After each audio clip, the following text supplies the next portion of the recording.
will be our basically the coordinator for the entire thing. She's from the step one, and then we have our experts, Dr. Manjunath, Dr. Sachidanand, Dr. Devi Shetty, and then we have Meenakshi ma'am. You are there, sir. We have requested Adil sir also to be there. So that is how we have planned, sir.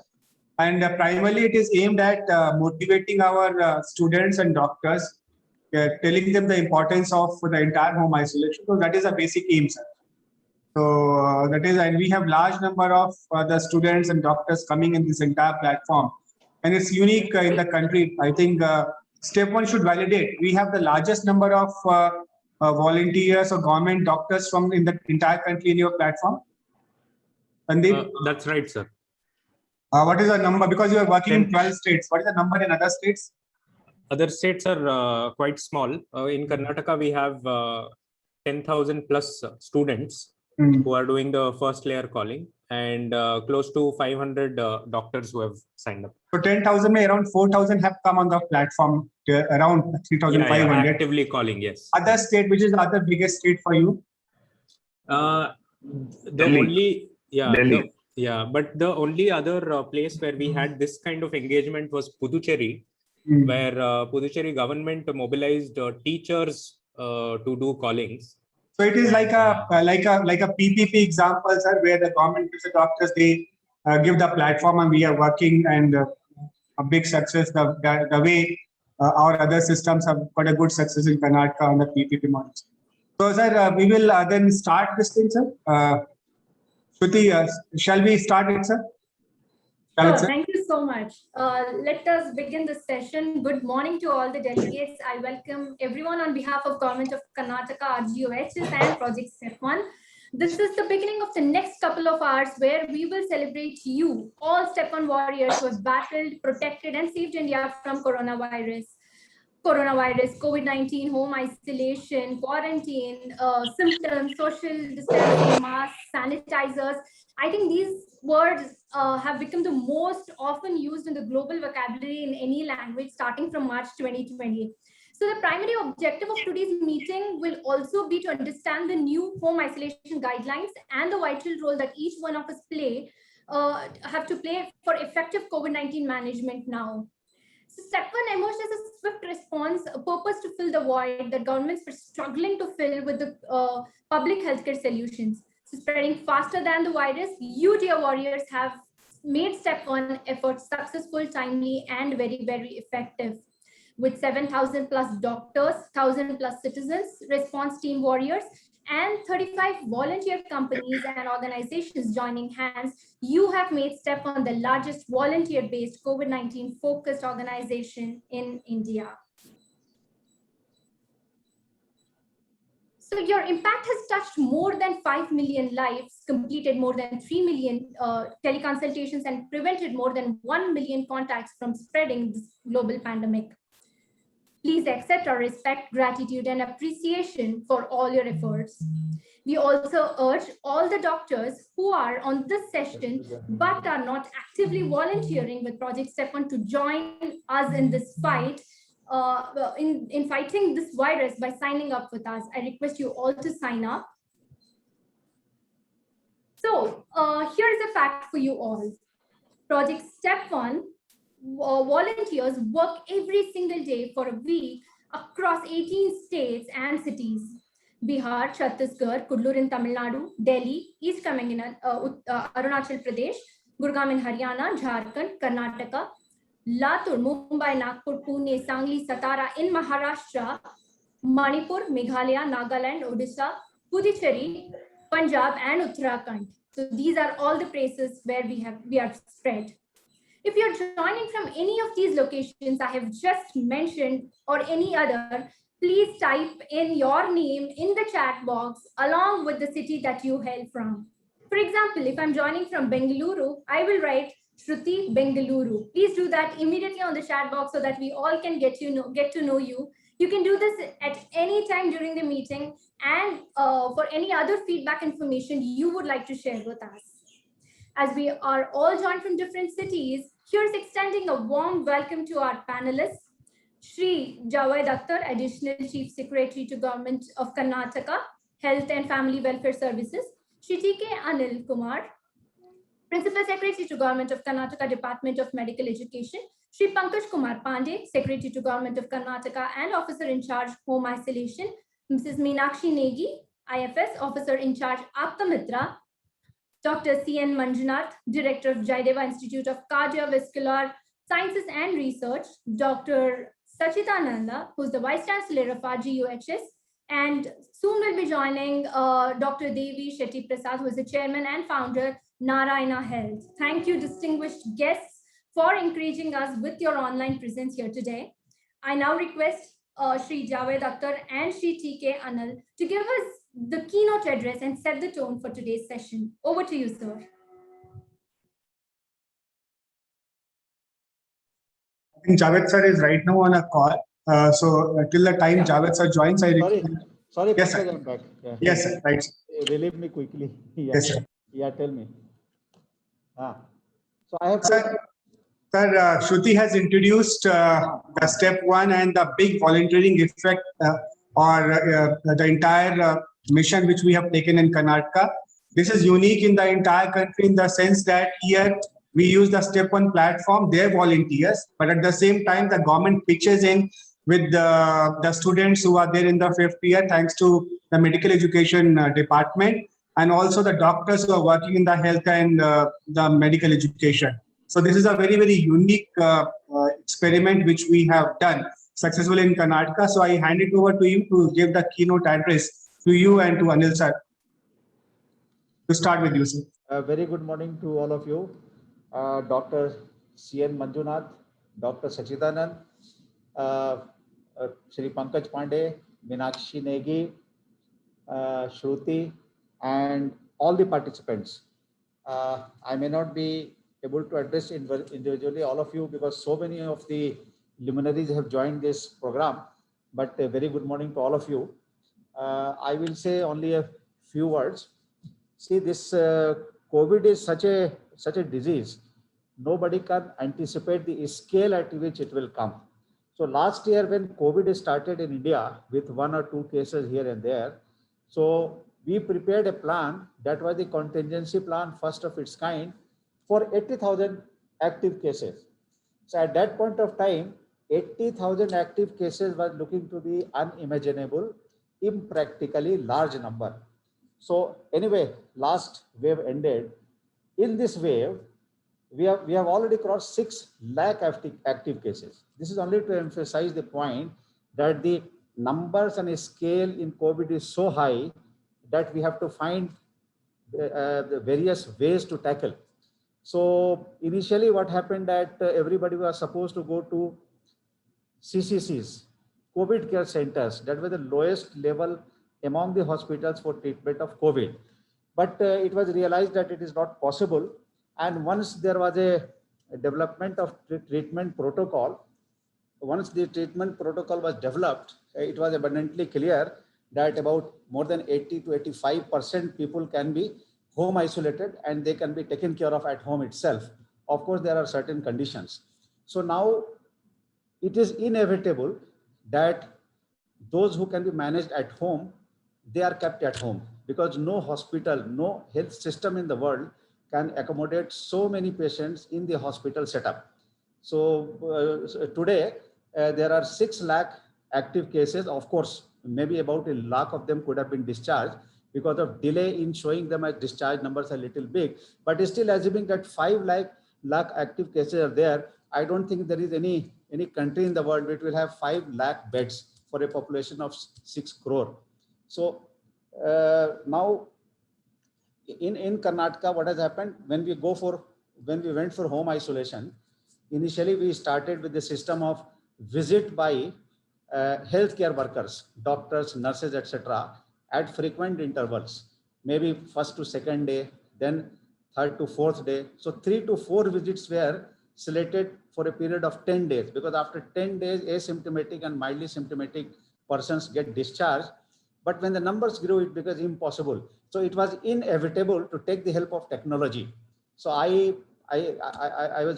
very happy to express that a step one has come with technology and volunteers, and the state government and BBMP, all of us have joined with you, and we are running this experiment, running this great thing of monitoring the health of the home isolated persons.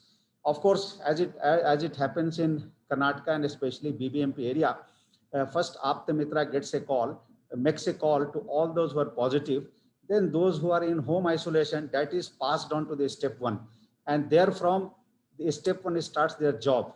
So initially, first call is made within 24 hours, preferably, or maximum 48 hours. That is a call by a doctor to collect the details about the health condition of the patient who is home isolated. Then after that, we take the help of IVRC machine. It calls on a regular basis, and there is an attempt to make at least 2 calls by doctors, and there is also an arrangement to escalate if the patient is having some problem. So patient himself can escalate.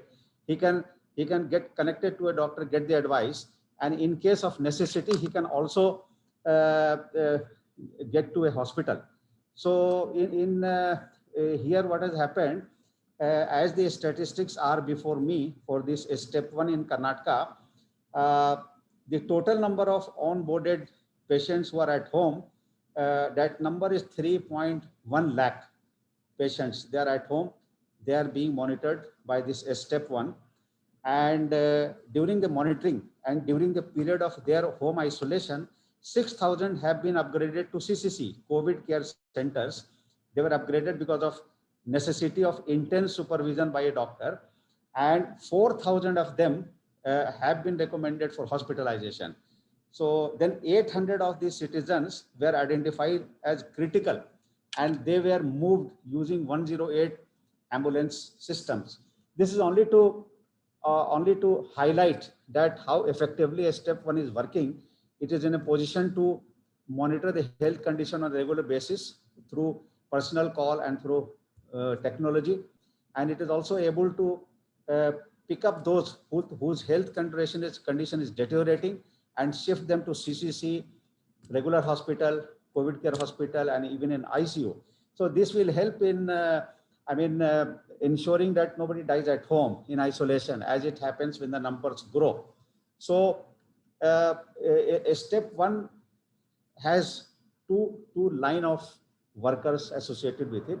One is these volunteers who are the first line of call, who are at the first line of call, and at the second are the doctors. Because as I have said earlier, the first call has to be made by a doctor, and the last call before discharge also has to be made by a doctor. And in between this 10 days period, whenever there is a deterioration of the patient's condition, a doctor has to come in.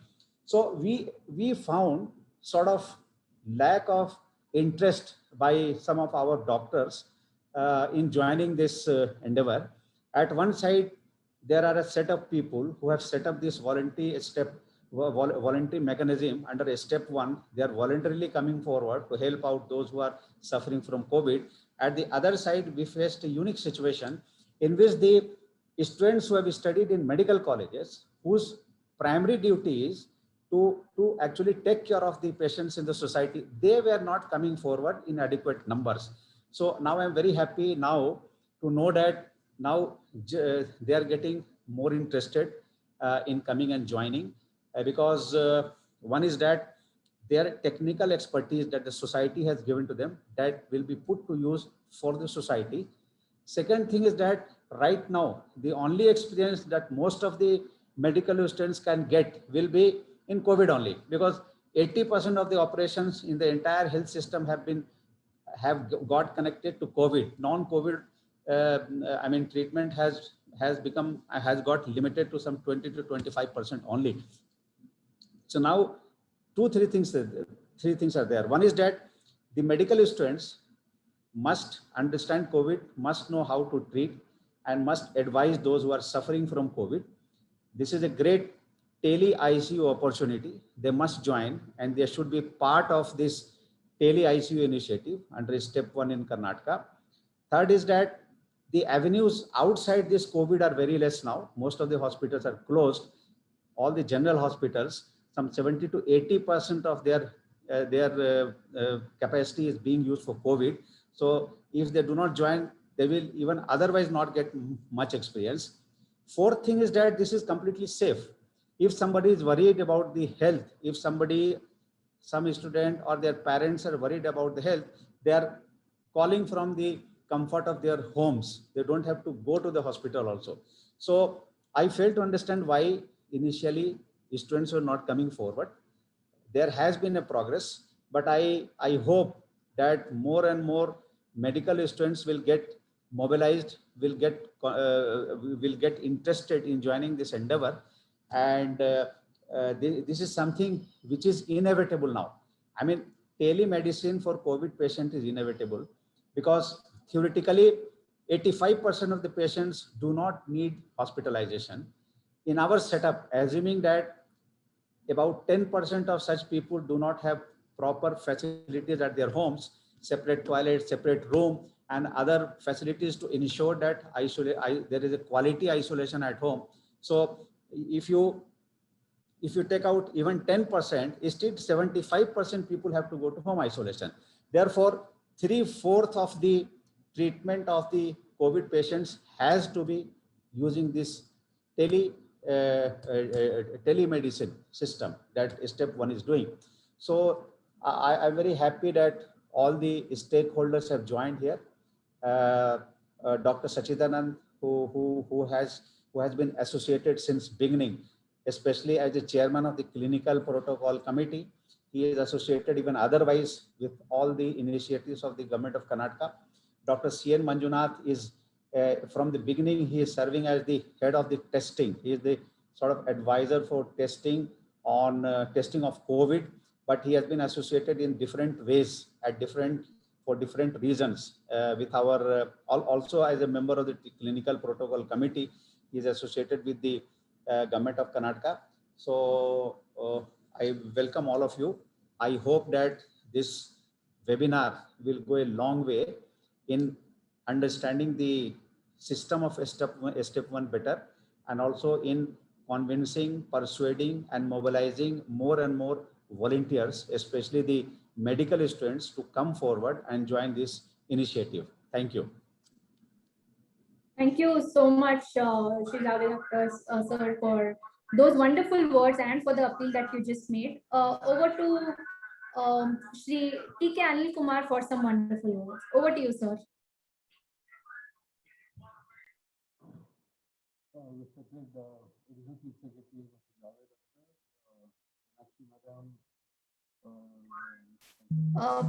Sir, you're not audible.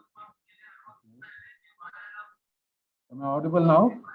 Yes, you're audible now, sir. Please go on. Thank you. Respected Javed sir, Dr. Pandey, Dr. Manjunath, Dr. Sachidanand, and all ladies and gentlemen.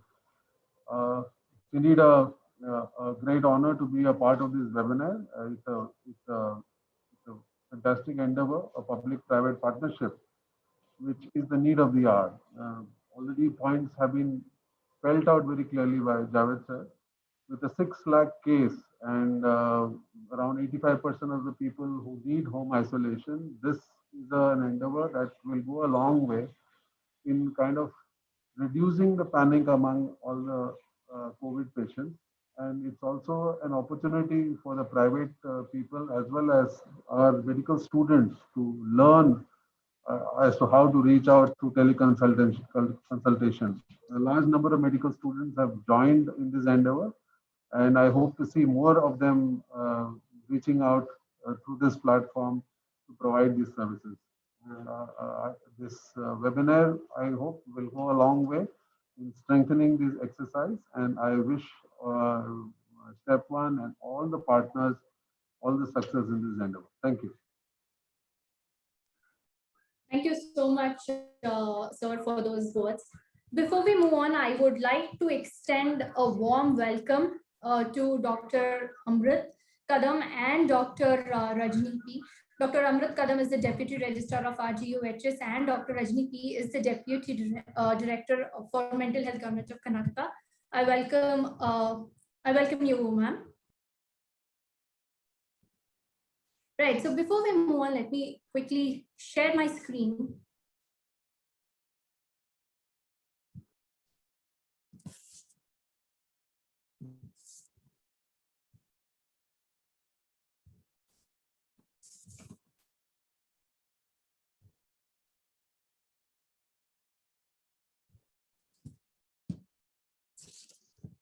I hope it's visible. No, Shruti, your screen is not visible. Right. So Project Step 1 began to handle home isolation monitoring for BBMP from 22nd April 2021. And below are some stats from the activity. Shruti, your Total number screen of is home not visible. isolation patients onboarded on the home isolation monitoring system through onboarding calls is around 3.10 lakh citizens. Shruti, your screen is 6,000 not citizens visible. were upgraded to COVID care center recommendation, and 4,000 citizens were recommended for hospitalization. 800 plus citizens were identified as critical, and emergency ambulance recommendations were sent. Total number of IVRS calls made through daily IVRS system were around 4 lakh calls. I now request Sri Pankaj Kumar Pandey and Mrs. Meenakshi Negi to give us their perspective on the objectives and the importance of home isolation under the new guidelines here. Over to you, sir. Thank you, Shruti. Am I audible? Yes, sir. Dr. Rajni? Yes, sir. Yes, sir. Yes. Good morning to all the esteemed panelists, all the attendees. We have got almost 1,100 participants in this webinar, which is really heartening, and that shows the kind of the intrinsic strength of Bangalore, Karnataka, the entire state, when it comes to volunteering, when it comes to participation of the citizens in any initiative. I think no state can beat Karnataka, and I'm really, really happy with the kind of traction and the effort which has been put by all of us. To start with, I like to give you an idea of the numbers and the role that we play in the home isolation. Now, if you look at the numbers, as Javed sir has explained, and all of us know, nearly 85 to 90% of the COVID positive patients end up in home isolation. And this is the group which we are handling right now. If you look in terms of actual numbers, for example, if Bangalore gets around 20,000 patients, COVID positive patients in a day, in 24 hours, around 17 to 18,000, they end up with us in home isolation bucket. And that is where our role becomes very important, because if you look in terms of the category of the patients, these patients form the base of the pyramid, and the base is huge. The pyramid base is huge. And therefore, to make it, to stabilize the patients and to sustain the treatment, it's very, very important that all of us know about our role, about the way we have to cater to the home isolation patients and all that. Now, Meenakshi ma'am will explain in detail after my point as to how you get the bucket of the numbers or the patients with you. So, so ma'am will explain detail. But before that, I like to tell you that primarily we have found that there are three categories of patients which normally we come across. The first category are the anxious ones who think that there's something really, really serious and they immediately need a hospital bed and all that. Though they may be asymptomatic, they will have all the proper parameters in terms of SpO2, in terms of the temperature, in terms of the other comorbidities. He or she may be a perfectly healthy person, but he or she may be anxious because they have got COVID. And so much hype has been created and so much misinformation is around in the social media or around the media, because of which they become anxious. So this is one category of patients which we see. The second category of patients are the dormant or the careless ones who in spite of getting the disease or contracting the infection will be unaware, will not be measuring their SpO2 level, will not be, in spite of having access to that, will not be taking their temperature, and will not be bothering about the disease and thinking that it will go on its own, just like cold and cough, which may not be so. And we have so many cases of happy hypoxia where the SpO2 level suddenly falls, even for healthy young patients, and that is the other extreme. So we have got two extremes. And in the middle, you will have the people who are normal, who will listen to what we are advising and all that. Now we have to cater to all these three categories. The first category, who are the anxious ones, we have to ensure that they don't go and block the precious hospital beds, which is meant for the really needy ones, ICU beds or HDU beds, high dependency unit beds, or ICU with ventilators. The anxious ones should not block those beds. Similarly, we also have a responsibility on us to ensure that other extreme, who are careless, who are not bothering, tell them about the importance of measuring their temperature, their SpO2 level, their other parameters should be shown, and they should be aware that that the disease should not be taken lightly. And if they need any kind of care, any kind of shifting, we properly upgrade their status from home isolation to COVID care center or to hospital, and they are taken to the right facility. This entire thing is aimed at saving precious lives and seeing that the right kind of patient is in the right facility. If the patient needs hospital, then he is or she is in hospital. If the patient needs to be in CCC or in home isolation, they stay there. So we have a very important role in doing that, and that is where the teletriaging, which all the medical students are doing, is extremely important. There is a script for teletriaging. You have to ask the questions, and then all the students ideally should be talking to the patient the way a doctor talks when the patient walks into the clinic, that so that he or she is first given a peace of mind that this is curable, this can be handled and all that, and then tell about the do's and don'ts of home isolation, the over-the-counter, the OTC medicines, over-the-counter medicines that they have to take. Apart from this, we also have a layer 2. The layer 1 primarily is of medical students. The layer 2 is that of the doctors and specialists, where we have seen so many cases where the pregnant women, where the person suffering from already some comorbidity, your diabetes is a major culprit in the fatalities, and the person may be suffering from diabetes, hypertension. There are cases of cancer patients getting COVID, and therefore, see, these kind of special needs patients will require a consultation with a doctor, and therefore we have a layer 2 of doctors and specialists who are there in the platform, and they provide the consultation and also provide the medicines through a prescription to such patients. And these patients are then given very important medical advice over the telephone. So this is a way of saving life, and even if we are able to save 1% of life on a huge base of 18,000-20,000 patients, it's a huge number, and therefore all of us are playing a very important role in this.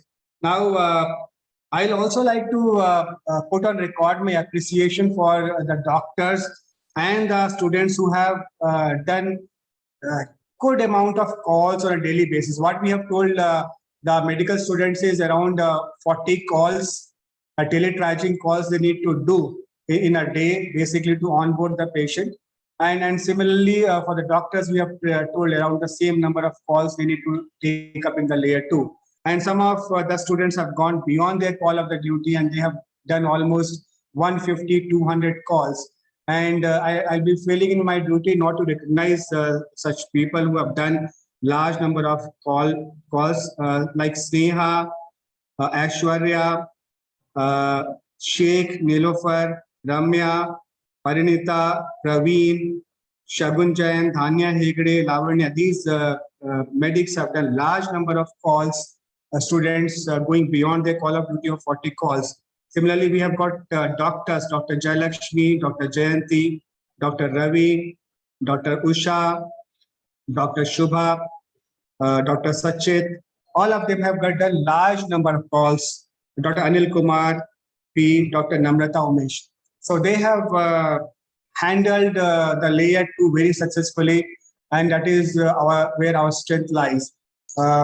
I was explaining that this is a unique initiative on the PPP model, where the step 1, which is a CSR initiative, volunteer effort, volunteering effort, and we have given them the strength with the help of Rajiv Gandhi University of Health Sciences and the medical education, the strength of the manpower in terms of our medical students and doctors.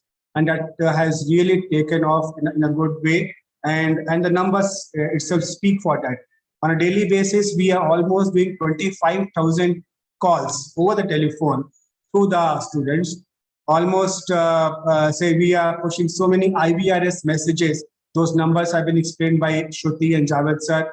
And we have been doing SMSs, the discharge calls and all that. So this really puts a lot of value to this entire effort, and the home isolation becomes a successful initiative and successful effort. And at the end of the day, our job is to see that we save lives and we are able to give the right kind of advice to the patients who are in home isolation. And obviously, at the time of discharge, also give them the advice on the post-COVID treatment, on the post-COVID effort or the care which they have to take for their diet, for their lifestyle and all that, which is again extremely crucial and extremely important. So thanks to everyone who has joined this initiative. And I think Karnataka has set up a model in the entire country as to how the volunteers, our fifth year students, our doctors can come together and obviously step on and create a kind of model which helps everyone. So thanks a lot, and over to Meenakshi ma'am, who will explain the process. Thank you to everyone. Thank you. Thank Shall you. I share my screen or share it? And would you like to share your screen? It's come to open.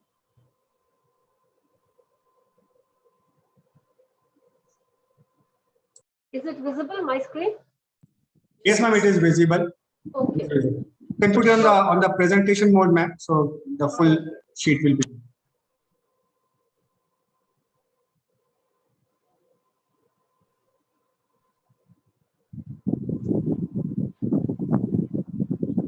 Okay. Yes. So a very good morning to everybody, and thank you for giving me this chance to talk to so many students who are on this platform, and maybe some of the doctors also are there. So, and thanks to Step One basically for providing us this platform. So I'll just start where Mr. Pankaj Pandey left off. He basically gave a very good overview of the whole process that we are following in Step One. The entire overview was there. But in that overview, which are the smaller processes which go into making this entire thing, I mean, the data flow and how the data flows, where it comes from. So to begin with, I will just explain to you a little bit of where the data comes from. It comes from the ICMR portal, which is where all the labs are supposed to upload all the positive results. Okay, all COVID positive results are uploaded on the ICMR portal. From the ICMR portal, it comes to the state war room, which is here in Bangalore. From there, this data comes into Aptamitra. Now, if a little bit background about Aptamitra, it is another PPP. It is another PPP initiative between the government of Karnataka and mainly Infosys and a few other industry partners who developed the platform for us. The CRM, the telephony they developed. We gave the volunteers. Many people in this seminar today, the students and the doctors, might have worked in Aptamitra earlier. So you know very well how the process works. But for those who don't know it, it is basically we do one of the things that we do. We have done in the past whole year and during this pandemic is known as call for care. What is this call for care? It is just a call out which we make to the patient. So what happens is data comes from the ICMR portal, comes to the state war room, comes into Aptamitra, where we divide the data into Bangalore and rest of Karnataka. And for the entire data, we also divide it into symptomatic and asymptomatic. These symptoms are basically captured at the time of the swab that the patient gives by the lab. So they capture certain amount of symptoms, and based on those original symptoms which were given at the time of testing, we divide them into symptomatic and asymptomatic. So what is the problem? The problem was that the data which we were getting from ICMR was not accurate enough for the field teams to work on it. Basically, it wasn't actionable data. For example, if a particular patient A is positive, his address would not be correct, or the address would be very, very sketchy. It would be in one line, maybe Ramaya from HSR Bangalore. Now, that doesn't really take us to the patient, right? That was a very big problem which the field teams were facing in reaching out to the patient. The other things were that the health conditions could have deteriorated or could have become better since the time of giving the test in the lab. So the latest health conditions are being taken. So the first thing that is done, as you can see, so the problem was that what the solution we thought was that we'll call all the positive patients, 100% of them, on a daily basis, confirm their phone number, clean up the address, get location on a Google map, ascertain the latest health conditions and their preference for medical facility. So you've heard a lot about buckets, okay, the HI bucket and the hospital bucket. So what are these buckets and where do they come from? So this is where they come from. So all these, so basically the idea, what I'm trying to say is that all these 100% of the cases are called out by Optometra by a manual call, and their details are correctly located, their health conditions and their preference for treatment. So what does that lead us to? So these are the things that we do: accurate phone number, complete address, as you can see, and then it's also captured as Google coordinates. So when the data is given back to the field teams, it's got everything. It's got the Google coordinates of the place also. So it becomes easy to locate a patient in case of an emergency or in case the patient has to be immediately shifted to a hospital. So instead of wasting time on getting the address and all, everything is ready-made, given to the field.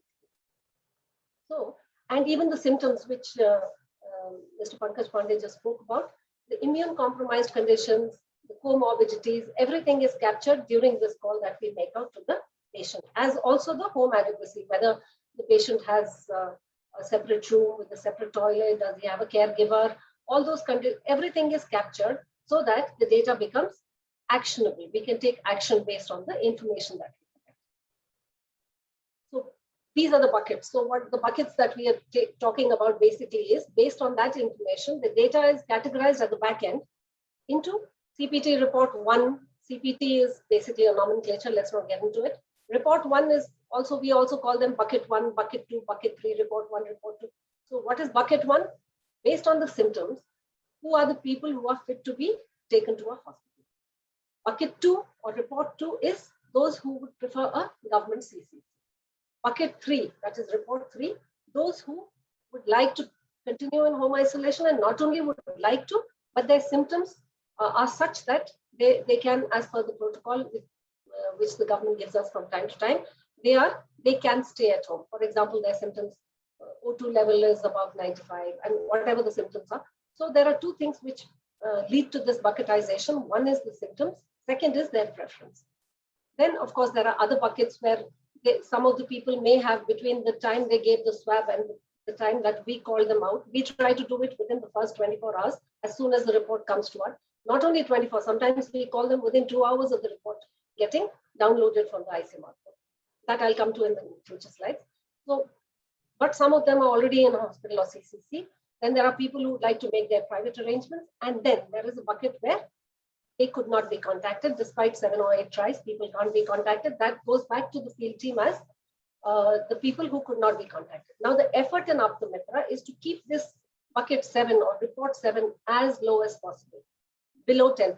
So if there are 50,000 numbers on a daily, on a given day for the whole of the state, then we try to keep this not contactable as low as possible, because then it makes sense, right? If 50% of the people are not contacted, then what's the point? Then it doesn't really serve the purpose. So this process data, after calling out, correcting the symptoms, everything, this process data is sent back to the war room every hour, which is uploaded into the index app. So here you can see all of you can see that the report 3, that is bucket 3, is the bucket which we are talking about today, which is home isolation. These are the patients who have been found to be fit to be in their homes. So this is just another slide describing how the flow exactly goes. And then all this is happening at the back end. Then connected patients are auto-retrieved from the Aptamitra app, and then they are sent to the index app again, from where the step 1 team, that is the home isolation team, takes it up. This is just an hourly view. This is just to show the scale of operations. If you can see the very first column, BU day-wise, that is basically time, 7 a.m., 8 a.m., 9 a.m., 10 a.m., and so on up to 9 o'clock. So every hour this data is received.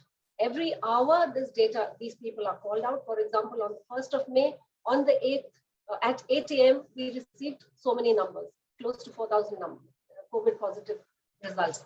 And we are supposed to call out all these people within a window of 6 hours, at the end of which we return it to the field teams, depending upon the bucketization. So if you can see, every hour we receive data, and every hour. So the grand totals you can see, this I have taken out only for BBMP because that is where our focus is currently.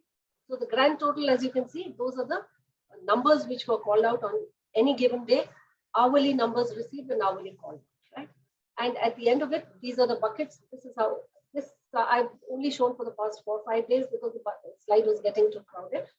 So as you can see, hospital admissions, so many, CCCs, so many, home isolation, so many.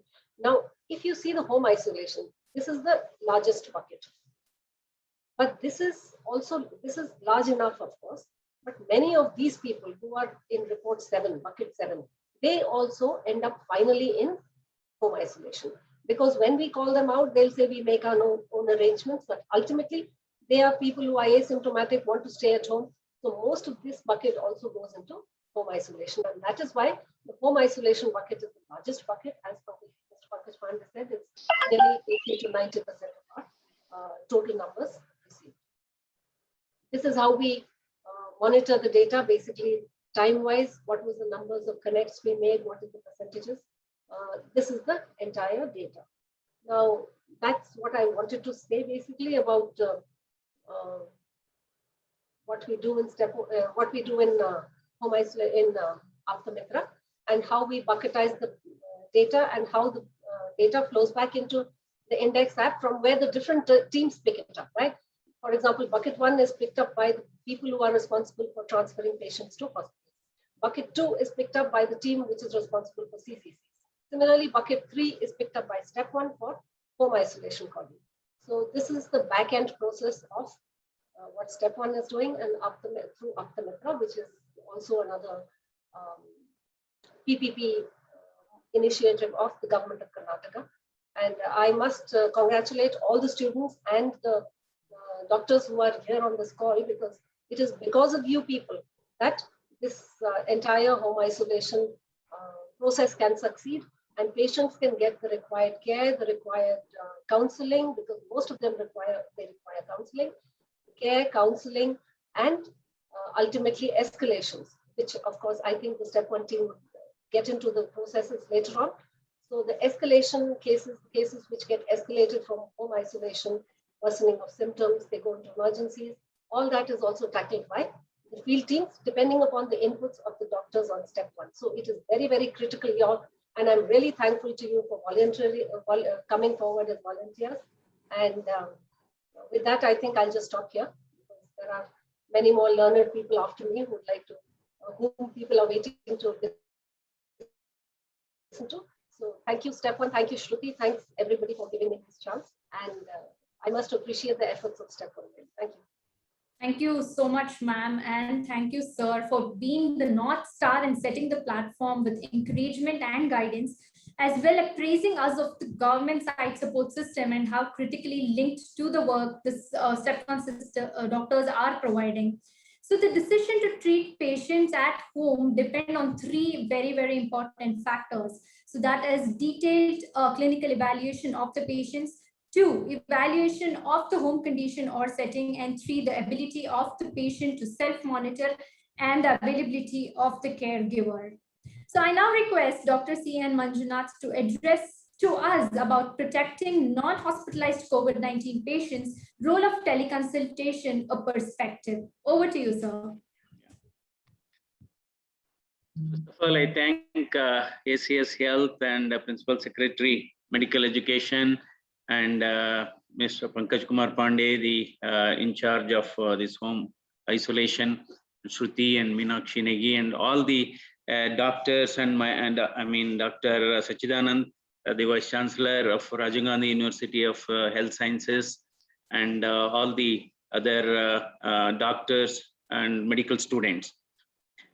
So, in fact, the step one, in fact, we should really appreciate the great initiative taken by the step one, because that the step one is very important in anybody's life, because to move forward, the first step is extremely important. So that step one has provided that impetus for this whole program. And in fact, this is one of the greatest initiative blending both technology as well as human resources that is available. And online consultation or online programs has become order need of the hour, because for last 14 months we have traveled with COVID-19 and we have learned a lot of lessons, and still we are learning a lot of new lessons, and many of the new lessons need to be streamlined. So as already it has been preamble, nearly because in a pandemic of this size, no healthcare system can treat patients as inpatients, or even for that matter, COVID care centers. So the pillar of success story of this COVID-19 pandemic lies with home isolation, because home isolation has a lot of comfort actually. So in fact, the medical students have got an excellent lifetime, maybe the lifetime opportunity to serve the humanity at the very junior level itself. Because this COVID-19 pandemic is going to be, it is happening, this sort of things are happening once in a century, because in 1918 it was Spanish flu, and in 1818 it was plague, something like that. So every 100 years it's happening. So we are in the midst of this very extremely distressful situation.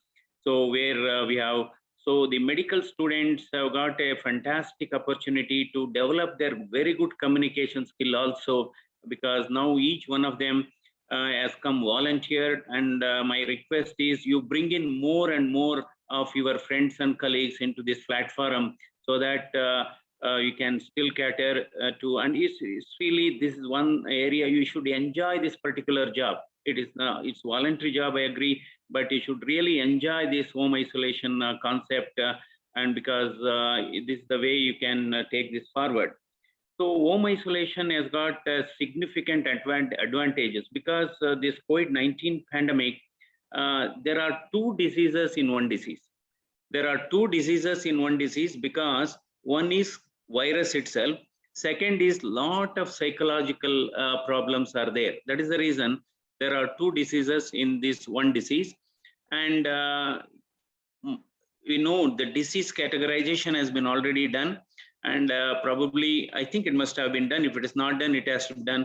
Each of our medical students and the junior doctors should be provided with a e-book sort of a thing, providing all information about the COVID-19 management, right from symptoms, regarding triaging, everything. They should keep it as a pocket book, notebook in there. Either on the computers or on as a separate notebook.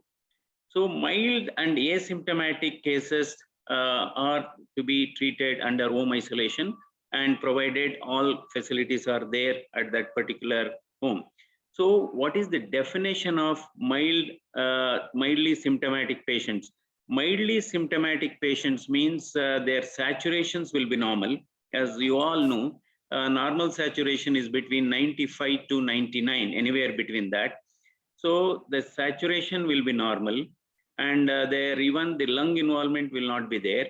In all practical purposes, they will be normal, except for symptoms such as fever, headache, body ache, or some sort of this thing.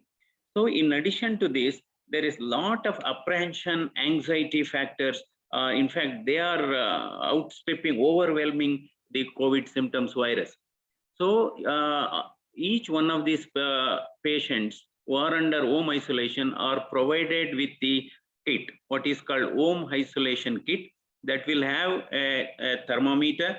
They will also have pulse oximeter. So the pillar of home management is based on your pulse oximeter. And of course, as per the guideline, they will be provided with the medicine kit also. I will not elaborate much at this point of view. You're already well versed with that. And most important is, yes, a moment a doctor calls, I think the patient is reassured.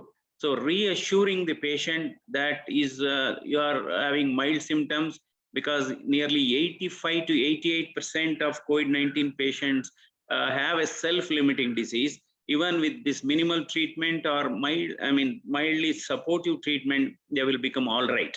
So, but most important aspect of this home isolation is probably you should always identify who are all the patients who are slipping into some sort of a complication, because when they are likely to become mild to moderate or mild to severe straight away, because this disease has 3 stages of involvement. One is what is called infection, that lasts from day 1 to day 6, that is viral load.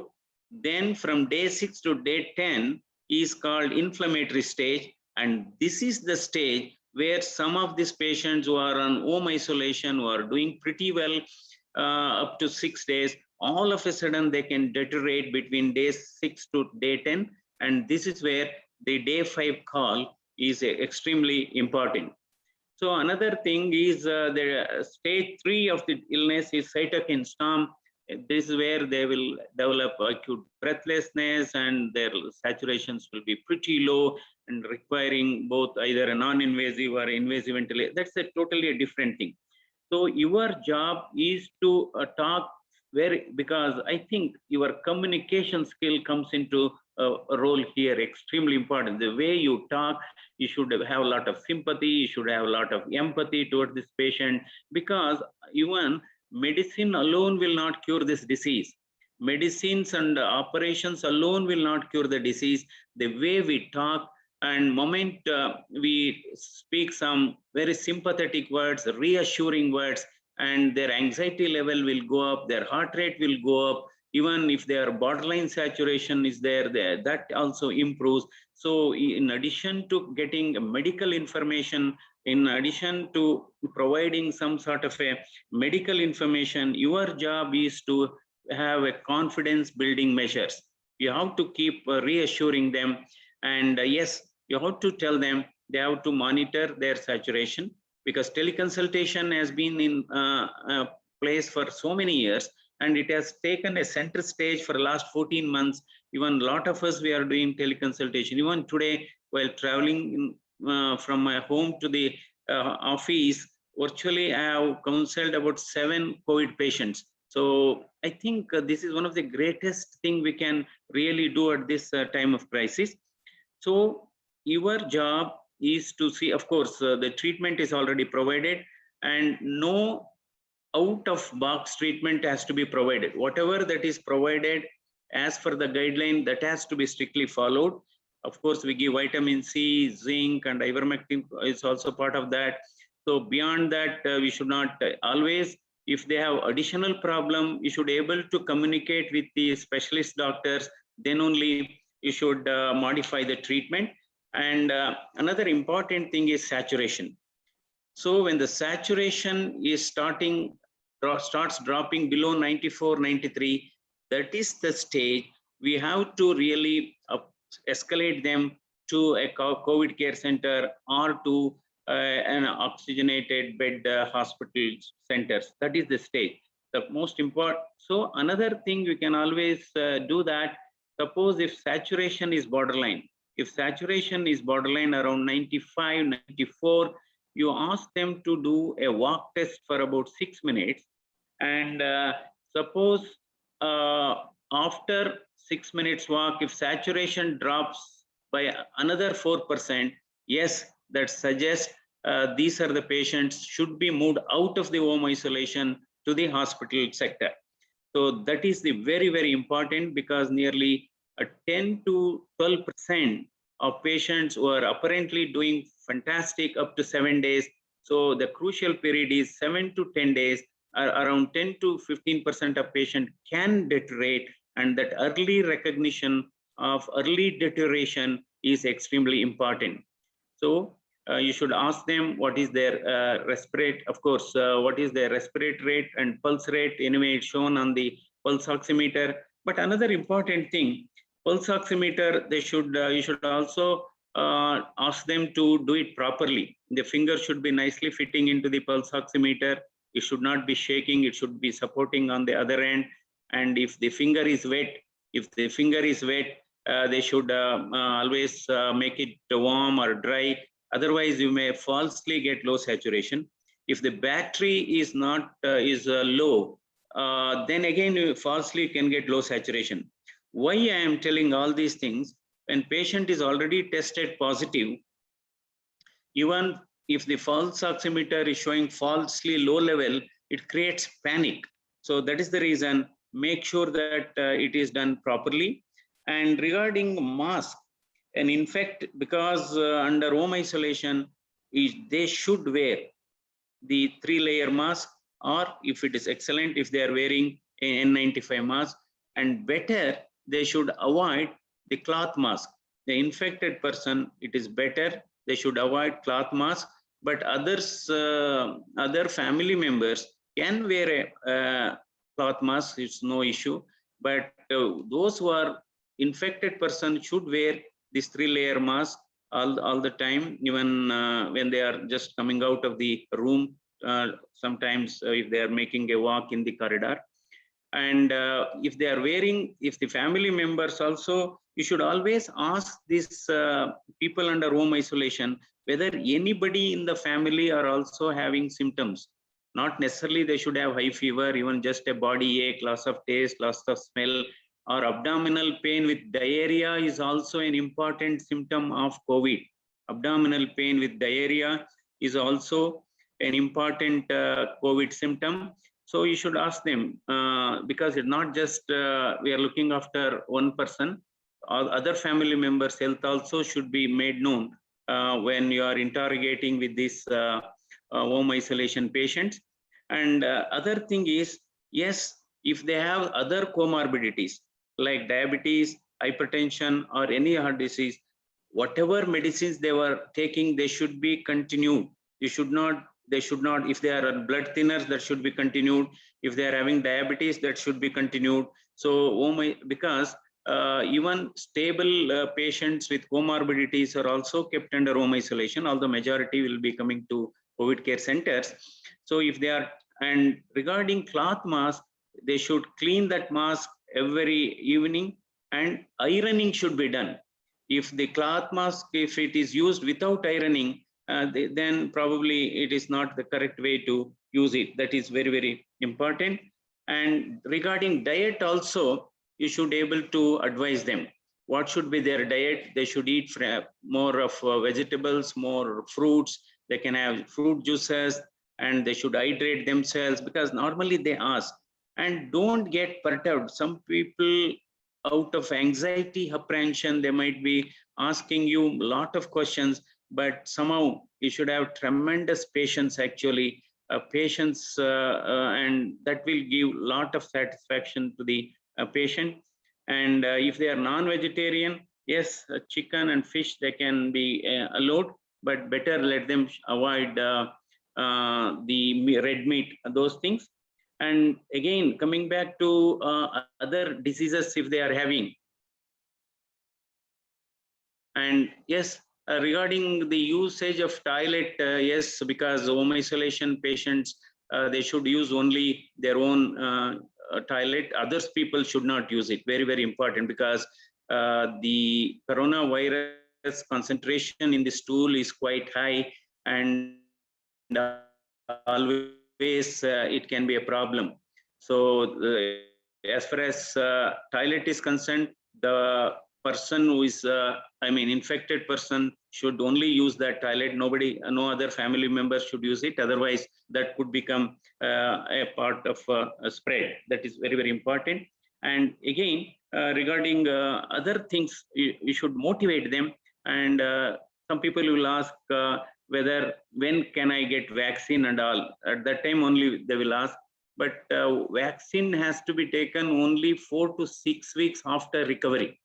So 4 to 6 weeks are now up to maybe even 8 weeks. 8 weeks after recovery only they can take vaccine.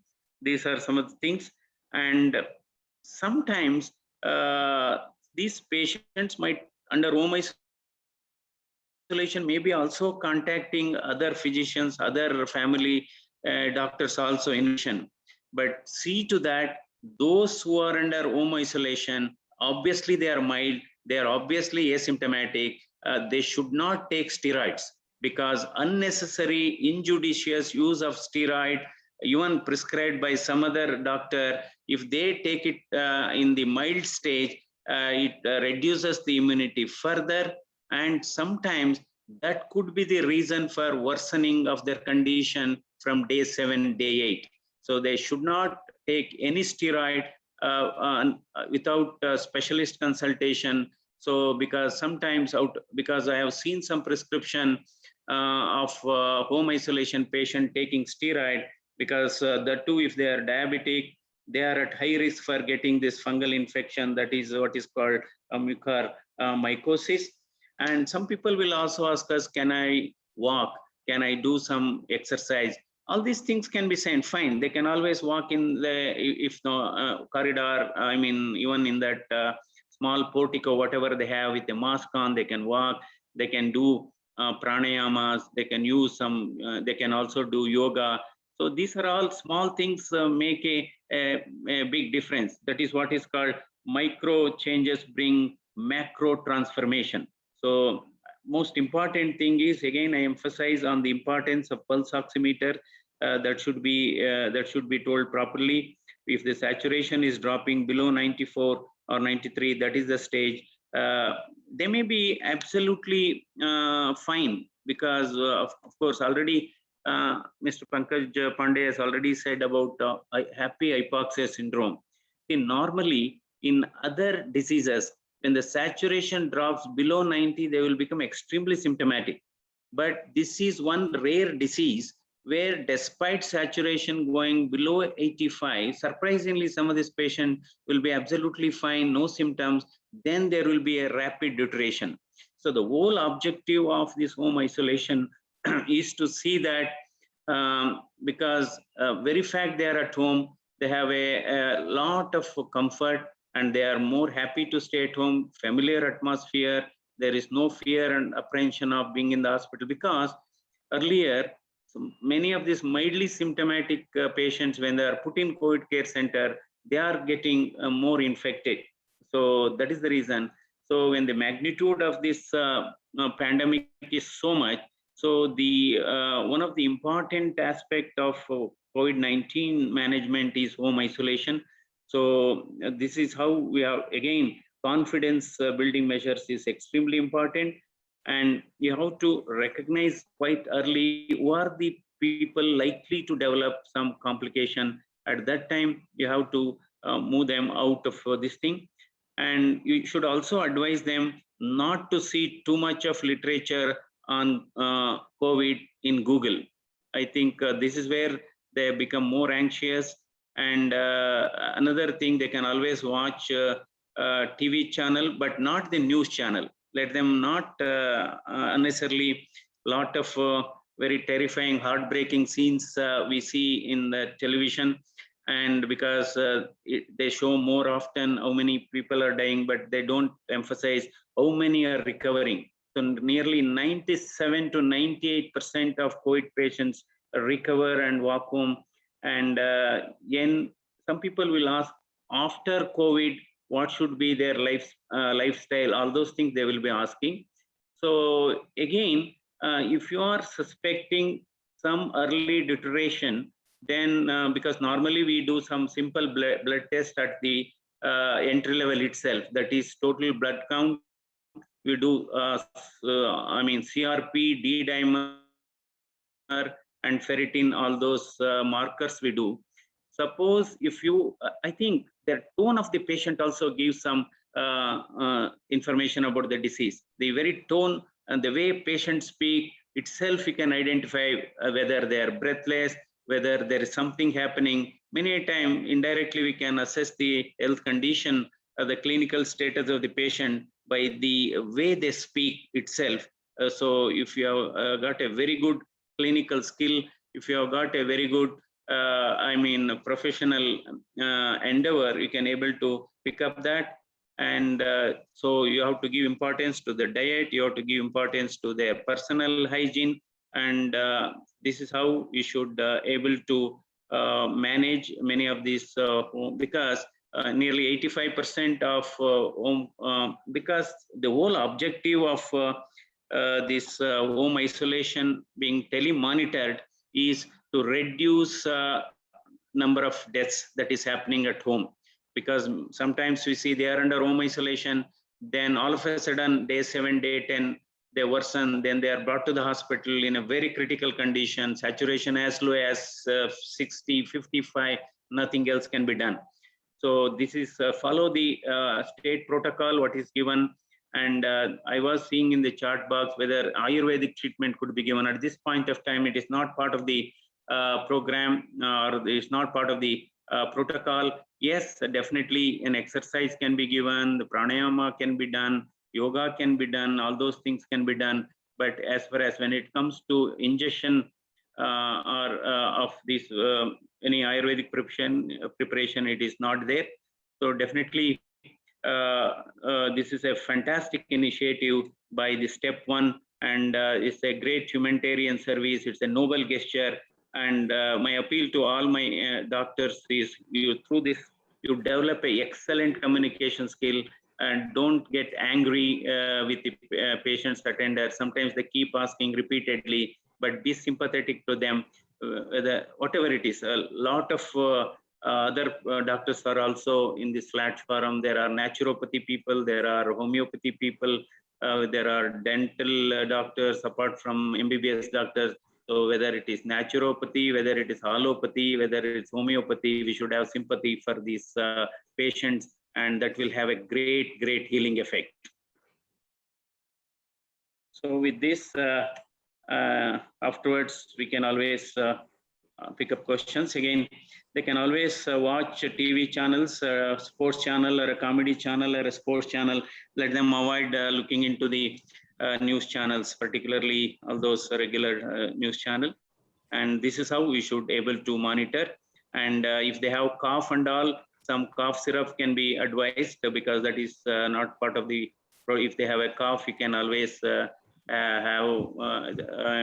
cough syrups can be advised. And convince them that you have a mild problem, nothing to worry. And based on these parameters of either their breath counts or on pulse oximeter and other symptoms, then we can always move them to the hospital through consult. And you should not hesitate to consult with the other doctors. So that is, there should not be any egoistic issue. Don't be scared about this. And let us all be part of this great initiative. Thank you very much. Thank you so much, Doctor, for addressing us and drawing our attention to teleconsultation management.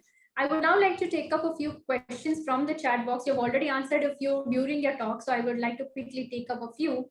So, right. So majority won't have separate toilets. So what should be advised for them? Is it the CCC, or what should be advised to them? Because this is one of the most common questions that we keep getting. Yeah, particularly what happens, unless the toilets have got a very good exhaust system and all. So normally if they don't have a separate toilet, then it becomes a real issue. That is where, because toilet could be a source, and of course, one has to really, we don't at this point of advise, if there is only one toilet for all the members, then home isolation may not be a good idea. Right. Okay. So there is one more question on the chat box, which is, when should blood test and CT scan be done in home isolated patients? Is it a must? Yeah. No, CT scan is not required. HRCT is not required for all patients of COVID. So the indication for HRCT is, suppose if saturation is started dropping below 95, 94, 93, that is one. And if there is any breathing difficulty, probably that is the time HRCT has to be done. And another point I wanted to tell, when the contacts has to be tested, that is another important thing. Normally what we do, you have come in contact with a infected person, and day one of contact only we test, it will be negative only. So the best time to test a primary contact is day 5 or day 6. Okay, even if you do a RT-PCR test on day 1, but if it is negative, then you have to repeat on day 5 or day 6 to make sure that you are not in the incubation period. That is very important. Regarding the tests also, if rapid antigen test for the primary contact, if it is positive, means there is no need to do RT-PCR. If RAT is positive, then there is no need to do RT-PCR. But if a RAT is negative, but patient has symptoms, then RT-PCR has to be done. And also, I wanted to, on this, again, extension of this particular question, there is no need for remdesivir for all COVID patients. Mildly symptomatic patient doesn't require remdesivir. Only 15% of COVID patients require remdesivir. Only if moderate severity onwards, remdesivir works. And because many patients are obsessed with remdesivir, that even home isolation patient keep on asking us, sir, should we take remdesivir? I think this is where we have to convince them remdesivir is, it's not a cure for COVID. It has to be given for a right patient, for a right indication at a right time.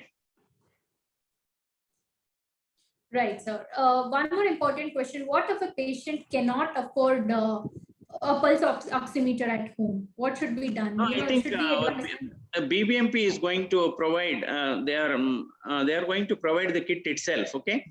That contains a thermometer, pulse oximeter. That's what they are preparing. I think probably BBMP officers is going to, Dr. Manjunath, sorry, just to intervene. So actually, thanks a lot. BBMP is providing, and we are also trying to take up initiative. We are trying to rope in the NGOs, various foundations to procure thermometers and pulse oximeter, your IR thermometers, so that there is no physical contact, and the pulse oximeters, and try to rotate them. So that is also in the offing, and that is going to happen. Yeah. Other thing is, some of these patients are also on, have comorbidities. If they are having diabetic, the diabetic medicine has to be continued. If they had ischemic heart disease earlier, they have to be continued with medication. They should not stop those medication. Just a word of this thing, because once they are under home isolation with that fear, stress, they won't eat properly, the two diabetic, they can develop always hypoglycemia. So hypoglycemia, then the symptoms of hypoglycemia will be tiredness, sweating, fatigue, because any symptom that is happening, everything they try to connect to the COVID only. So always they should check their blood sugar. If blood sugar is low, then they should always in their room, they should keep some sugar or some chocolates or some fruit juices, the ready-made fruit juices, they should have it actually. Otherwise, they get panic. Because many times it has happened, they try to take regular dose of anti-diabetic drugs, hypoglycemia happens, then they attribute everything is due to COVID. So glucometer, all diabetic patients should have a glucometer also. Of course, some people will have, even they keep on their own the BP apparatus. So there is no need to check BP 3 times daily. Because many times I have seen, if somebody is checking blood pressure 3 times daily, their blood pressure will become always high. Thank you so much. Thank you so much, doctor, for answering all the questions with so much of patience. Now, moving on, it is often said Vaidyo Narayano Harihi. There is no 2 words to thank all the doctors. In the same breath, I wish to thank all our medical students who have come forward to ensure the citizens of Karnataka get the right inputs. Total number of SMS being sent to citizens in home isolation every day is around 5 lakh messages. Total number of home isolation patients were identified as vulnerable through the automated IVRS calls and 1 lakh citizens. Shruti, there are some two questions connected to me. See, patient complains of chest pain, then they say how to differentiate whether it is gastritis or this thing. So it all depends if pain is persisting along with setting and all, then it could be cardiac also. But in that case, an ECG has to be taken, and by nearby clinic, it can be WhatsApp to a consultant, then we'll know what it is. That is one. I think otherwise, because of stress, there can be an anxiety, gastritis, hyperacidity. That itself, I mean, sometimes, of course, pantoprazole is being given in the kit itself. So this is how it can. Another thing, suppose if saturation drops to say around 90, 89, and it is taking some time for them to move to the hospital. Sometimes if the patient is breathless with saturation going down, they can always ask them to have this proning posture. They can ask them to lie down on the face or on the stomach. That itself improves the oxygen saturation by 4 to 5%. They can always keep a couple of pillows or the belly, and they can lay down like that. This is just a bridge to before going to the hospital. Thank you. Thank you, doctor. We do have a few more questions, but we will take that up in the end of the session, and we will wait for you to answer. Thank you so much. Now, as I was saying, total number of students trained and onboarded on the system to call home isolation patients are more than 10,000. Students are working towards this, and total number of doctors trained and onboarded on the system is 800 plus doctors. I take this opportunity to thank Dr. Purnima, who has helped us in training all the students and doctors in setting the benchmark for our teleconsultation through Project Step 1. I now request our Honorable Vice Chancellor of RGUHS, Dr. Sachidananda, to address us. He largely made the participation of 10,000 students possible in this monumental work. Over to you, Dr. Sachidananda. Good afternoon, one and all. It's a great pleasure to be a part of this good initiative. And my salutations to ACS Sri Javed Akhtar, Principal Secretary of Medical Education Sri Anil Kumar, and Pankaj Pandey sir, Health Commissioner, Tourism Commissioner, and also others who are involved in this program, Mrs. Meenakshi Negi as well. My colleagues, Dr. C.N. Manjunath and Dr. Devi Shetty.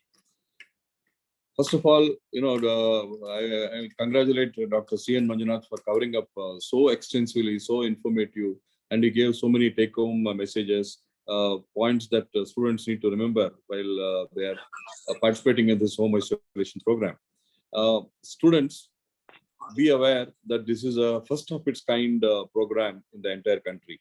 You are all participating in a very unique program, and giving a yeoman service to the society.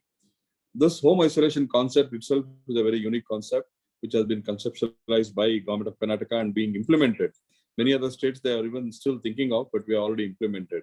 Of course, necessity is the mother of invention. Whenever the need arises, we always look forward to having such program.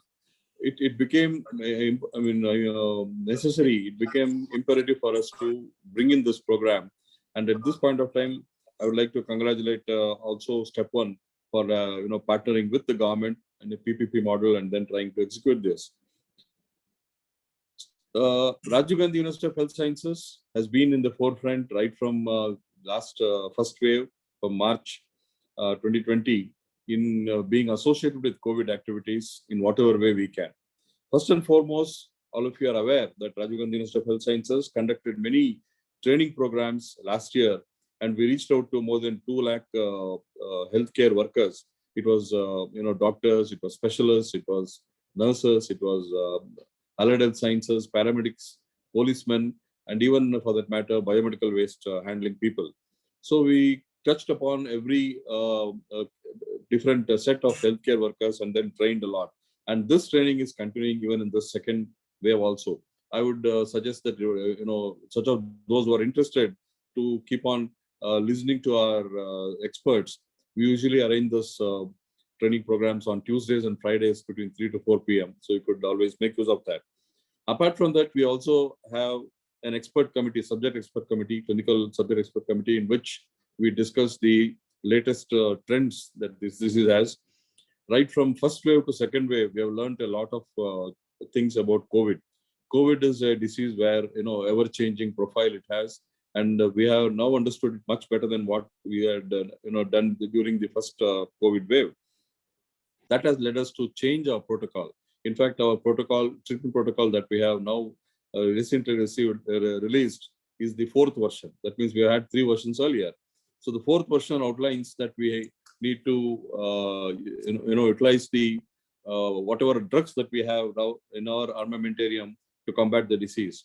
Dr. Manjunath has very clearly outlined the various stages of the disease and also what has to be used in each of those. So the medical students who are participating in the home isolation, first of all, my advice is you please read about COVID. If you already read and you are knowledgeable, it's fine. You please read about COVID-19, understand the dynamics of this disease. You should know in detail as to how you tackle, then only you'll be able to tackle the questions asked by the patients confidently. Otherwise, it becomes very difficult for you. It shouldn't be too superfluous. That's one thing. Secondly, as Dr.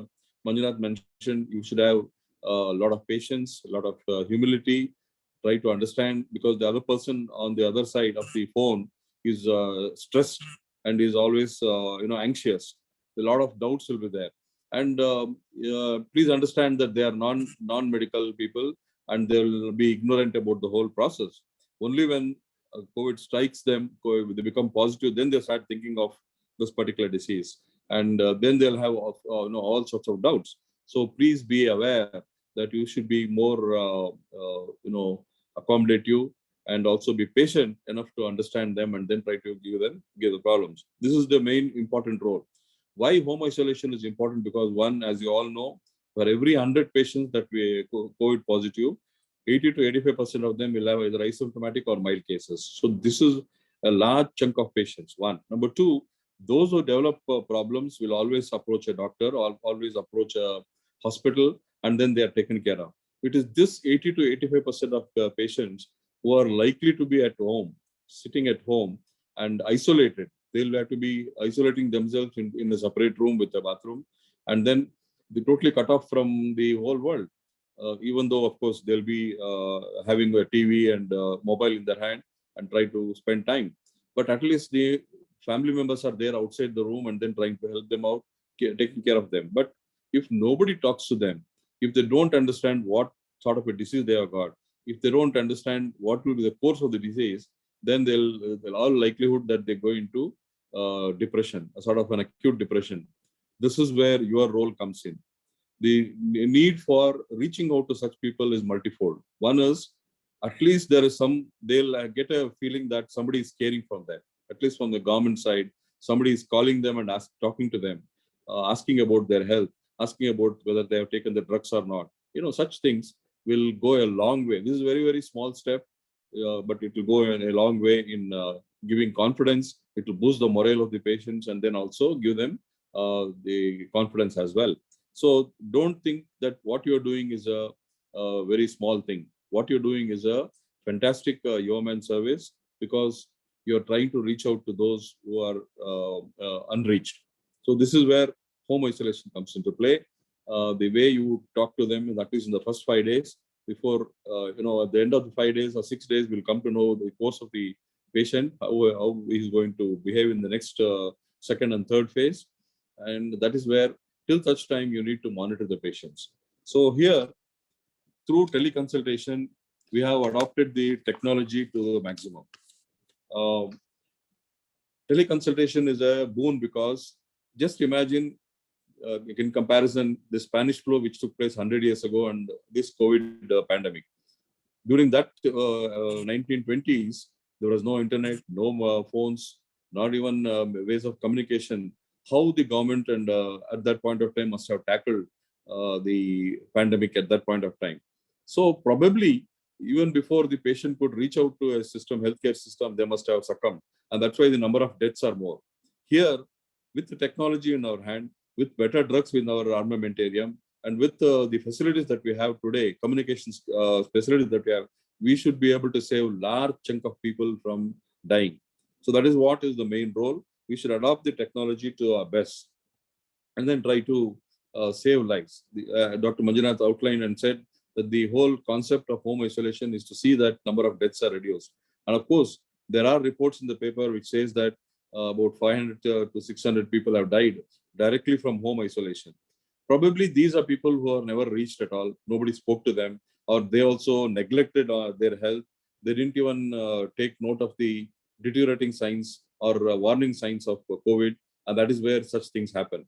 So when the numbers are more, when the numbers are 5 lakhs, 6 lakhs home isolation patients, you know, this number of deaths that we have is only negligible. You know, it is only 0.1 to 2%. But the idea of home isolation, following up, telemonitoring is to see that we minimize that also. There should not be a single death. Every single patient should be monitored and referred to higher centers if necessary. So this is what is important. And at this point of time, I appreciate the Government of India's initiative to utilize the services of the final year students. I would like to point out, even before Government of India thought about it, Rajiv Gandhi University of Health Sciences had already issued notice to circular to all the colleges saying that the final year students should stay back in the campus, because we had envisioned that large number of patients would be needing your help, your support, and your guidance. And that is why we had already made an announcement through the circular saying that the final year students should be staying back in the campus. Rest of them can be let off and they'll continue to have online classes. So final year students are supposed to have offline classes, and they should be available for any COVID duty that the government wishes to assign them. Then came the Government of India notice saying that final year MBBS students, final year Ayush students and dental students can be utilized for certain services, especially taking care of home isolation patients. So we were in much ahead of the thinking of the Government of India. Now, at this point of time, I thank all the students for volunteering, and also, of course, to some extent, we had to coerce them to join this home isolation program, wherein not only they'll get to know about the COVID disease much more than what they had earlier, they would get an opportunity to interact with patients and then try to help them out. This is what it's a very, very God-sent opportunity at this point of time. Let us assume that this is an opportunity. Every crisis should be turned into an opportunity. And let us assume that God has given you this opportunity to serve the mankind. And this is how you do. There's a saying which says that every small help goes a long way in helping the patients. Don't think that what you're doing is a very small thing, but this is the most important thing that one can do for the 80 to 85% of patients who are likely to be in home isolation. So it is said that we also serve who stand and wait. All of you may not get opportunity. I see in the WhatsApp group saying that, we've not got any tickets at all.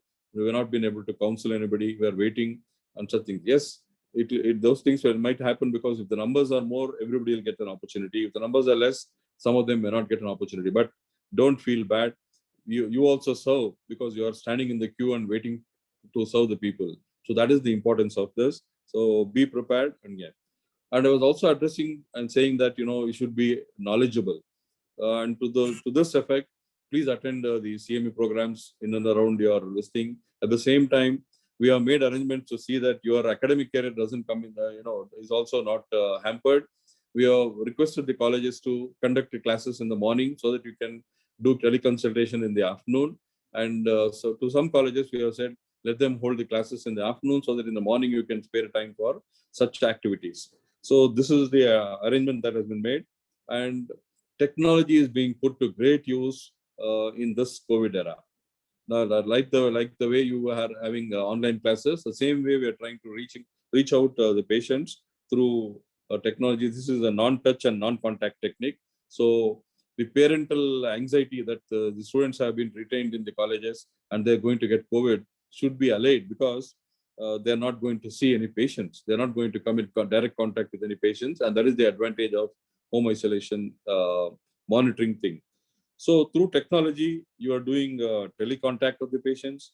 You are also giving teleprescription to the patient because we have a protocol, set protocol, which a home isolation patient need to follow. You're also doing teleconsultation. They may ask you a few questions saying that I have fever, what should I do? Then you advise, you take them, you have to take paracetamol, cold, you have to take antihistamine and things like that. So you do teleconsultation. You also do telecounseling. You try to elevate their mood. You try to give them, confidence. You also try assure them saying that, you will not have any problem. You're likely to come out, speedy recovery might happen.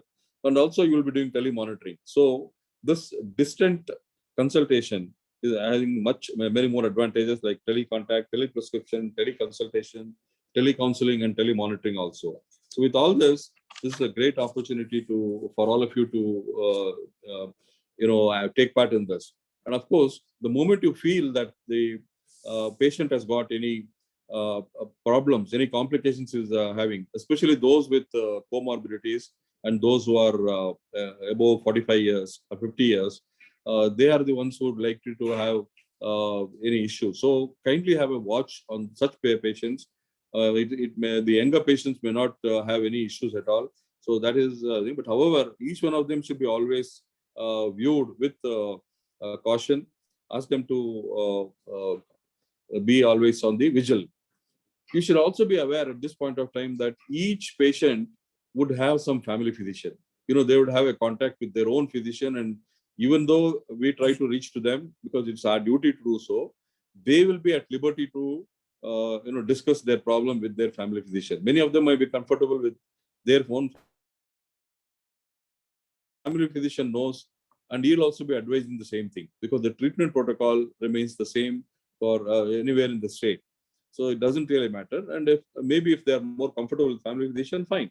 But when you talk to them and if they respond, please do give them, pass on the authentic information and as to what they should do. If there are any clashes between what you say and what their family physician has told, then please escalate it to the consultants. So let that be again.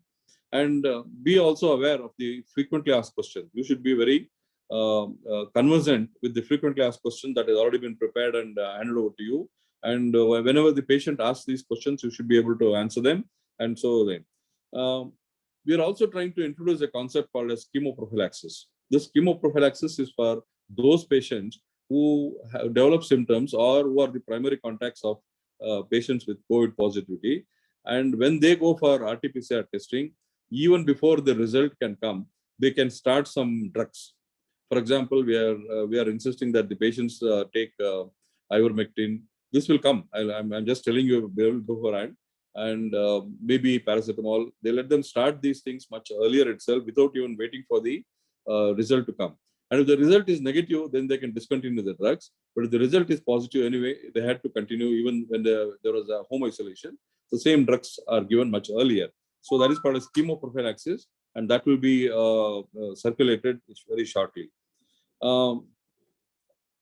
Always expect some unexpected questions to be asked by patients because patients frequently asked questions are there to guide you, but there may be many other questions which the patients will ask, which you may not be able to answer at that point of time. If you are aware, if you can answer, you can tackle that well and good. You try to give them the answers. But if you cannot, please tell them humbly, saying that it will be escalated, and then the answer would be given back to them. And make it a point to call back the same person and then inform them. That makes a lot of sense. Otherwise, if they ask a question and you forget about it, and the patient doesn't get the answer, there's no issue. The purpose is not served. So why don't you note down such numbers and then give them the answers, even if you can get it from a consultant or sometime later. So this is what is important. Be aware, already has been emphasized about happy hypoxia is a condition where the person is very, very comfortable, but actually his oxygen saturation is below normal. But there's a possibility of such patients going into sudden deterioration. So that should be always kept in mind. And that is the reason why pulse oximeter is a very important device that needs to be given in the kit. And the patients keep on monitoring themselves frequently to know the oxygen saturation. So that is the single most thing. And the way of checking the oxygen saturation should also be told to the patient very clearly. There are many times I have received calls saying that the oxygen saturation is 85%, but when I ask them to redo the whole thing again, then the oxygen saturation is found to be 93, 94, or even beyond that. So that's the reason the correct technique is important. And Dr. Manjunath mentioned about the 6-minute walk test, which is a very, very important test, which can guide us to find out whether a patient requires hospitalization or not. Even before that, breath holding test, if the patient can hold the breath for about 15 seconds, that gives the extent of lung involvement, and anything lung involvement more than 50% damage, the 15-second breath holding would be difficult. So all such simple tests are there which can be advised to the patient. And there will be 101 questions raised by patients about home remedies, whether steam inhalation has to be taken or not, whether salt gargling has to be done, whether betadine gargling has to be done, whether you have to apply lemon juice to the nose, coconut oil to the nose, all such things, because these are all floating in the air, and whatever benefit they may give, if it is not going to harm the patient, they can do that. But otherwise, during the protocol and as a routine thing, we cannot advise those things. So whatever scientific background they may have. So students, I take this opportunity to congratulate all of you for being a part of this program. I wish you encourage and motivate your own classmates, your friends, and others to come and join this noble endeavor. And we should all join hands together to fight against this COVID pandemic. Remember, COVID pandemic is not won in the hospitals, not won by doctors, not won by nurses. It is the combined effort of each one of us. It might be a policeman, it could be a Safai Karmachari, it could be a paramedic, it could be a nurse, it could be administrators, it could be politicians, anybody. The contribution from each of them will go a long way in preventing and abating this particular pandemic. All of us are in it. I don't think there is a single house in this state where COVID will not be affected. Every single house will be affected by some way or the other. The disease will not come down until it has infected the last person or the last person has been vaccinated. So it goes on and on and on. That's why we are also looking at third wave. Let us be prepared for that, and let us all join together, join our hands to fight against this pandemic. I'm sure this is a era. This is a time when all of us cannot sulk away from responsibility. Each one of us can play a role, whatever little role that it might be. It is going to help and contribute to the fight against the pandemic. I wish you all good luck. I hope all of you will take up this very seriously and continue to help the patients. And who knows, probably it could be our own near and dear one in the future.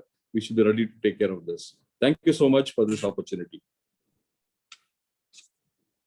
Thank you, sir, for your insights. I believe this experience built by students will embrace them to be resilient clinicians in their career ahead. We hope your support will continue with us until we defeat the virus. I will now take up a few very, very common questions that are being posted by the students here. Dear VC, is incentives given for final year students as per the government news? Till what extent is this true? Incentives are being planned. I think Pankaj Pandey would be able to answer that. I think they're going to give some risk allowance, and that will be given. But anyway, whether risk allowance or not, I want my students to come forward and be working for such things, because it's an opportunity. Let's not bother about that, though the government is thinking of giving some incentives. Sir, I would like to be a part of this initiative, but my college runs from 9 to evening, and I get no time to be a part of this initiative. What can be done? I have told already, the clinicals and also the classes should be conducted between 9 to 1 in the morning, one session, or between 2 to 5 or 6 in the afternoon. So half a day has to be kept aside for students who want to volunteer such activities. That has been already told to the colleges, and of course, we'll re-emphasize that. Thank you. And I'll take up one more question. Why aren't the PharmDs utilized for the above home isolation process? Right now, we have a large chunk of medical students, around 6,000 students. Then we have around 2,000 dental students, another 3,000 to 4,000 Ayurveda students. these are quite enough for the present condition to handle. If the situation goes worse, probably we'll have to recruit them also. They are in the waiting. That is why I said people who are in the waiting and who are willing to serve are also doing a good job. So let them kindly be waiting patiently. Right now, the services are not required. Whenever it is required, we will summon them also. Thank you so much. Dr. Manjunath here, a lot of people, students are asking the link for that voluntary service link. Naren, please paste that also in the chat box. Yes, we have been putting the volunteer links in the chat box. Please do go through. And our volunteers here are helping you out to fill in the forms as well. So please do go through the forms and fill it. And you can be a part of this initiative. Thank you so much. Thank you, audience. We are now nearing to the close of the session, but we have a vital task ahead of us to defeat the current challenges in the state of Karnataka. I feel very recharged having heard about the support infrastructure, both from the government side and our volunteer doctors too. The news says that the pandemic has a lot of waves and many waves, but there's one consistent need across all the volunteer doctors and students, as well as several tech and operation volunteers at Project Step 1. We cannot thank our warriors enough for maintaining and consistently nurturing every need, regardless of time, location, and severity. Our volunteers are indeed priceless, and hence a vote of thanks is indeed what can convey our collective feelings now, truly providing to be a friend in need. I would now like to hand over the stage to Dr. Amrut to deliver the vote of thanks. Over to you, Dr. Amrut. Before that, Shruti, my request will be, there have been so many questions on technical and medical aspects, which are there. Dr. Amrut, will you like to take it up right now, or in the FAQ you will like to take it? Sir, we'll update the FAQ document, sir, because the number of questions asked are repetitive in nature, and most of it, the answers are already included in the FAQ, sir. There are few of them which are not included, which our VC sir and Manjunath sir have replied. So other things which are not replied, sir, we will ensure that it is included in the FAQ document. So that should be available in that, sir.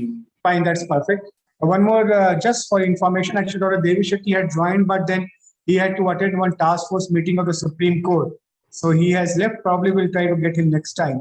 Go ahead, Amrit, with your vote. Thank you. Dr. Amrut. Yeah. Good afternoon. Over to you, Dr. Amrut. Hello, am I audible? Yes, yes. Yeah. Good afternoon to all our most valued invited speakers, guests, ladies and gentlemen.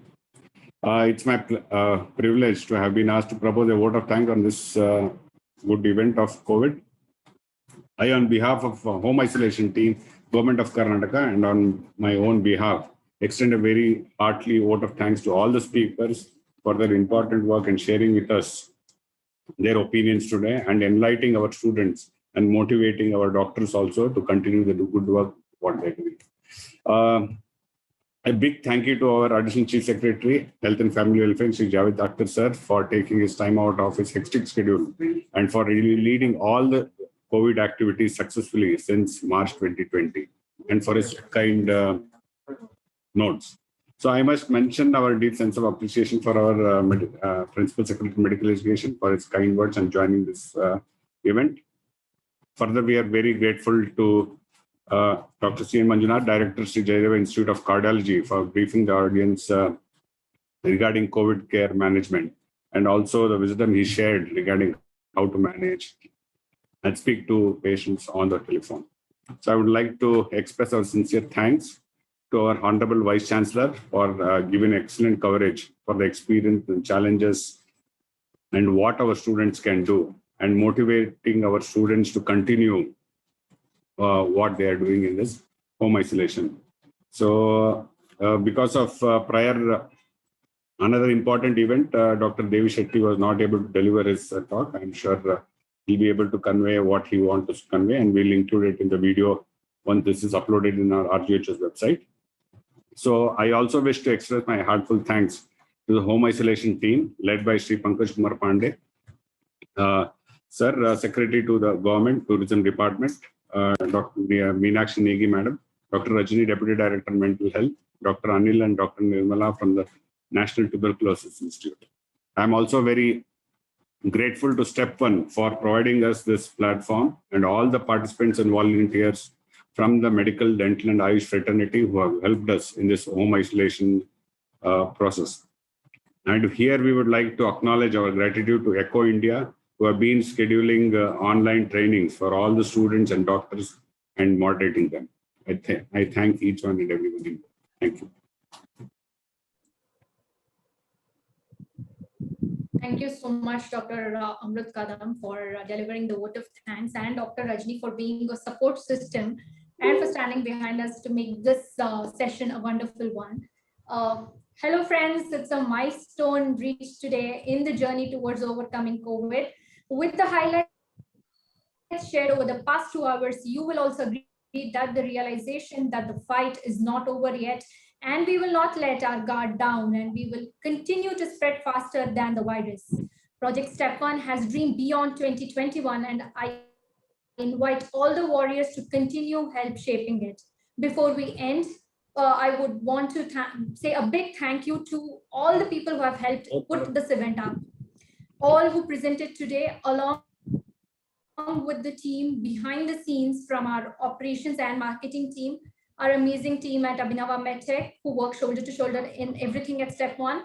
Until the next event, I wish you all health, emotional well-being, and many more milestones with Project Step One.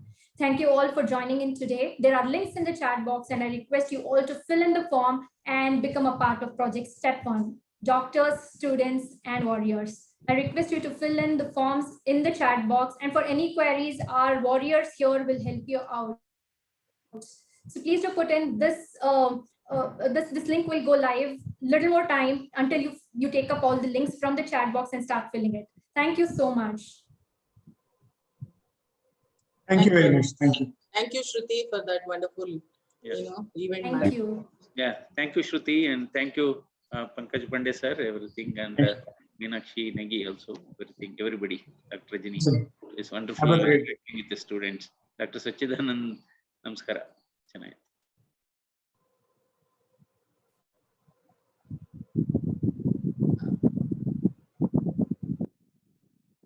I'm sure we will get more doctors and students to fill up our farms, and our team will expand.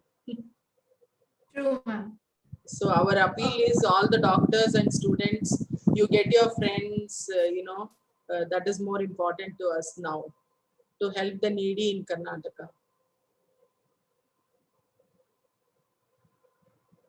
So are we going to leave the links for a few more minutes, Shruti, till if somebody wants to? Yes, ma'am, it would be better if we can just wait for five more minutes before we go out, yeah, so that they can take I think putting some questions also. Correct. So, yeah. We have received more than 140 questions, ma'am. We have received more than 140 questions. Good. So you can put more and more questions if you have. We will take it up and we will put it in, FAQ document.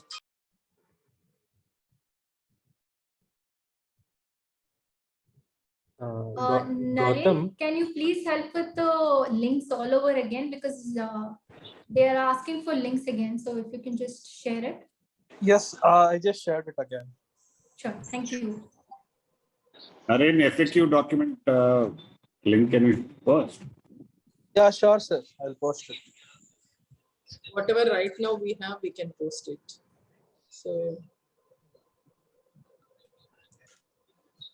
Gautam will need the export of the chat and the Q&As. Yeah. Okay. Thanks. Sandeep, Naren, you can switch on your video for a moment.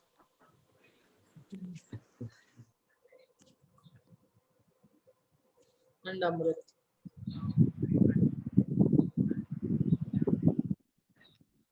Okay, Sandeep. Gautam will take a.